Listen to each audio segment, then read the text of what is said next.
நான் sales மார்க்கெட்டிங்கில் 10 years experience. ஓ, super super. எனக்கு ஆக்சுவலாக நான் நிறைய இன்வெஸ்ட் பண்ணிட்டேன். இன்வெஸ்ட் பண்ணதுனால இப்போ என்னால் பே பண்ண முடியல எதுக்கும். ஆக்சுவலாக எல்லோரும் டிஜிட்டல் மார்க்கெட்டிங் பண்ணுங்கன்னு சொல்கிறாங்க. நான் ஒருத்தவங்க கிட்ட நான் பண்ணேன், கஷ்டப்பட்டு பைசா கொடுத்து பண்ணேன். ஆனால் அதில் எந்த யூஸும் இல்லை, என் காசு போனது தான் மிச்சம். ஸோ அதனால் டிஜிட்டல் மார்க்கெட்டிங் பண்ணுறதுக்கும் பயமாக இருக்குது, நம்மக்கிட்ட இன்வெஸ்ட்மெண்ட்டும் இல்லை.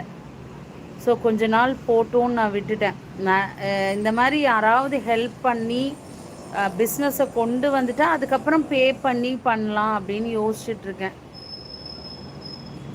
ஸோ அது பண்ண முடியாதனால தான் நான் யூடியூப்பில் கான்சென்ட்ரேட் பண்ணுறேன். அட்லீஸ்ட் யூடியூப்லேயாவது நமக்கு நல்ல இது வந்துச்சுன்னா ஒரு சப்போர்ட்டாக இருக்கும். ஏன்னா இந்த சலூன் வைக்கிறதுக்கே எனக்கு 15 lakhs ஆச்சு. ஸோ 15 lakhsக்கு நான் லோன் பே பண்ணிகிட்ருக்கேன்.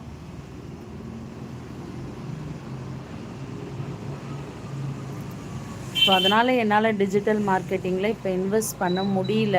ஸோ நீங்கள் எனக்கு சப்போர்ட் பண்ணிங்கன்னா